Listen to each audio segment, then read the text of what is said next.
What's happening, everybody? It's Sean with reactions to the classics, and today we got the Yes classic, Close to the Edge, brought to us by a friend, longtime supporter, patron of the channel, Trucker Kev. Thank you, Trucker Kev. Appreciate you. Appreciate all the patrons who make this thing go. If you'd like to support us in any way, check out the Patreon link below with the patron link on the end screen. All right, Kev always has a nice little write-up. I mean, obviously, he loves the album. He chose it. He says, well, here we have my favorite Yes album, The Amazing Close to the Edge, featuring 3 songs. One song which took up a whole album side. Another classic Yes style song, a sweet style, it's different parts, and boy, we will get into that in a little bit. And kind of a coming out of left field, a hard rocker that finishes it off. 1973, riding high upon the progressive rock spectrum, gaining more and more fans with the prior album, Fragile.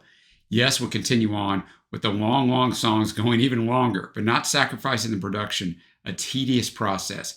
Because during this time, after a very strenuous recording of the album, drummer Bill Buford would split and join another prog rock outfit, King Crimson, but that's another story. We won't get into it on this one. The title track and side one centerpiece, Close to the Edge, is an amazing complex piece of music. It begins very softly with backgrounds and a whole lot more, and it just comes together and just an amazing, to me, end result. Now, for those who aren't big prog rock fans, it may not be for you. I'm sorry. So therefore, if your personal ratings at the end are not very strong, it's all good. Look, I'm not a big prog rock guy, but I found some prog rock that I like, and I'll always give something the rating it deserves, whether it's for me or not. I always try to recognize the greatness. This is a Yes album that's been remastered and re-released more than once, definitely. Most notable recently by the great Steven Wilson. Combining different ideas together, the band came up with just a phenomenal side-long piece, including the I Get Up, I Get Down. Side 2 brings the folk-oriented, gentler in You and I. Originally released on radio in an edited form, I'll talk about that in a little bit, which was not very good into 2 parts, just Kev's opinion. I think he's right. I think most people thought that, what I've read. This is another one where it's a classic buildup of different parts to make one full suite.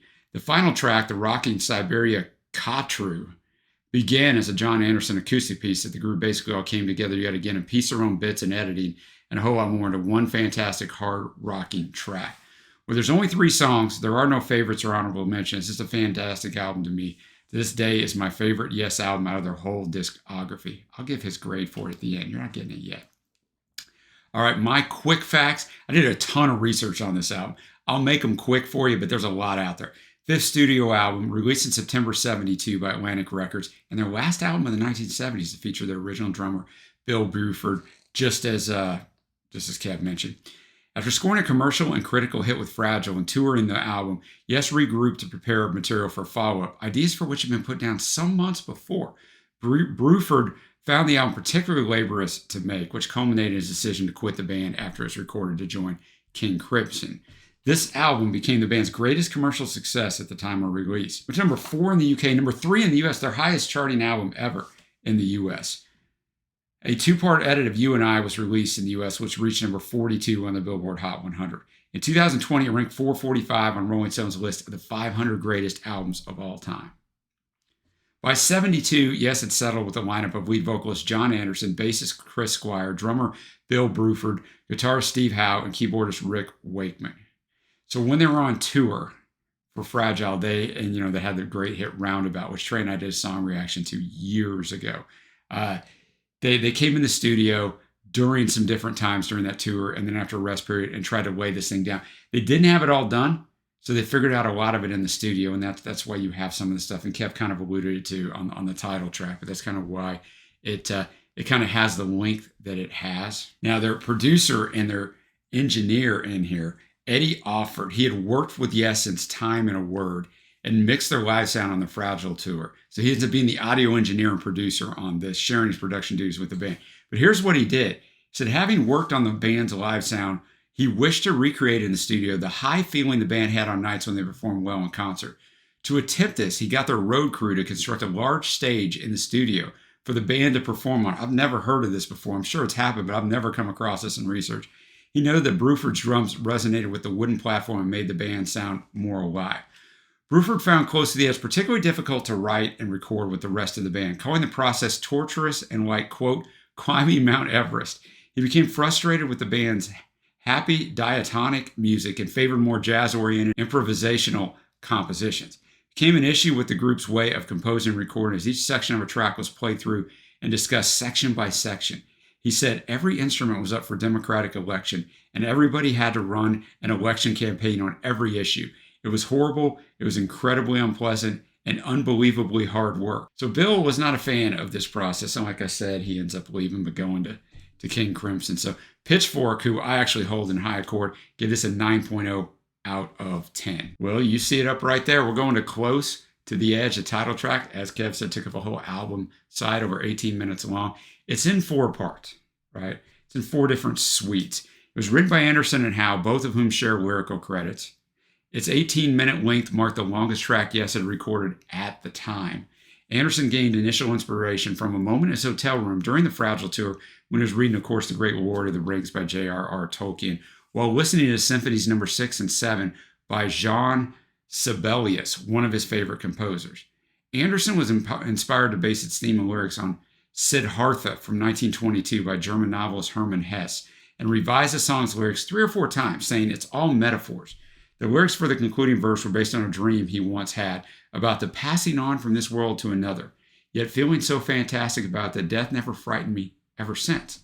The song's tape whoop introduction, a combination of keyboard and nature sounds, including flowing water and bird chirps, recorded on location, measured approximately 40 feet in length and took 2 days to record.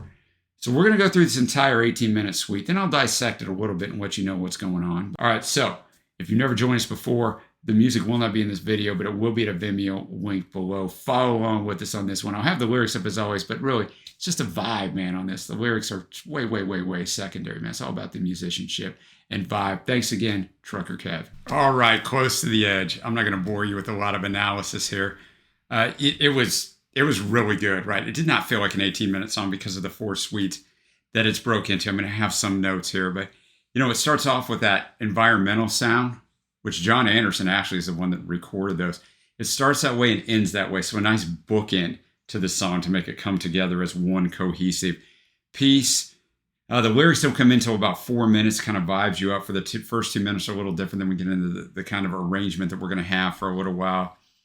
We get that down at the edge, round by the corner, close to the edge, down by a river, just repeats throughout the song. Then the second part of the song that comes in, after about the first 6 minutes. But remember, the first 4 minutes is instrumental. You got Total Mass Retain, which is kind of the same melody and stuff and style as the first part, which is called The Solid Time of Change. But the bass changes in there quite a bit, gets faster and then slows down at the end. The final words were, I get up, I get down, which is the name of the next segment. So they just tie this stuff together so much. And then that part of it, I get up, I get down, slows down so much, right? It's just really chill. You got main vocals by Anderson and backing vocals by Chris Squire and Steve Howe. And a little after just about the 12:05 mark, Wakeman comes in. It was a pipe organ recorded from London St. Giles without Cripplegate Church, which begins kind of the main pump up of this thing. It kind of goes for another 2 minutes. And you get into the last part, Seasons of Man, and much faster pace, right? Very similar to the first part, The Solid Time of Change. Very similar in kind of the way it goes. And then when it fades out, right? I just really like it because it just fades out nice and slow and gets you back into that environmental sound. And John Anderson said in 1996, so 24 years after this, he mentions this song and said that indeed the whole album is inspired by the Hindu-Buddhist mysticism of Hermann Hesse's 1922 book, Siddhartha. He said, we didn't want an album called Close to the Edge. It was based on the Siddhartha. You always come back down to the river, All the rivers come to the same ocean. That was a basic idea. And so we made a really beautiful album. He said he was concerned about how the words sounded, sometimes more than what they meant, creating thus lyrics that often didn't seem to mean anything, such as the time between the notes relates the color to the scenes. And there's a lot of that in it. That's why I'm not breaking down the lyrics. It's about the vibe. And just when you get into Howe played electric guitar, electric sitar, Squire's on the bass, of course, John's on the lead vocals, Rick Wakeman out here. Bill Bruford, of course, on drums and percussion. But Rick Wakeman plays the Hammond organ, the mini Moog, the Mellotron, the grand piano, of course, the pipe organ, an electric piano, and a harpsichord. So MVP to Wakeman on this one, but man, that was great. Now we go to side 2 with And You and I. While introducing the song on tour, Anderson said its working title was the protest song, but that it undertook several rewritings. In a newspaper review of a Yes show in August of 72, the writer paraphrased that Anderson calls the song, quote, a tale of the search for truth and purity between two people. Anderson himself said it's similar to that of a hymn in the sense of feeling, quote, secure in the knowledge of knowing there is somebody, God maybe. So when it starts out, just to give you a little Hal starts out on a Guild 12-string acoustic that belonged to Squire. So he initially played improvised harmonics and saying okay in response to Offord, the producer, who signaled to Hal that he was ready to record. The moment was not part of the song, but Offord liked it and persuaded the band to keep it in. And this is the one that where the first and second parts were released as a single edit, reached 42 on the Billboard Hot 100. But you're gonna have 4 pieces of this one too, although it's quite a bit shorter. Let's get to it. All right, and You and I. So just like Close to the Edge, it's in 4 suites, right? And I'm not gonna just bore you with all my breakdown of all of it, but let's go through it a little bit, right? It's that 12-string acoustic that Hal was on in Chord of Life. The first part of this suite was just fantastic. Vocals begin about the 140 mark, I noted. And then the line, all complete in the sight of seeds of life with you is sung, which is repeated throughout the song. Then we go into Eclipse, where Wakeman gets to kind of come to the forefront. He's on a Mini Moog and also on the Mellotron, right? So they kind of just, it's not that long as far as lyrically. And then Hal's playing a pedal steel guitar with distortion and a heavy delay effect. Then we get into The Preacher, The Teacher, 2 things that I was in my life, right? Very similar to Chord of Life. Little bass in there. Squire comes in, he gets to shine right there. And then, of course, the synth by Wakeman is kind of predominant on there. And then Apocalypse, the last part, it's only 45 seconds. There's not a lot to that. But on this one, you got Hal on acoustic, electric, and pedal steel guitars.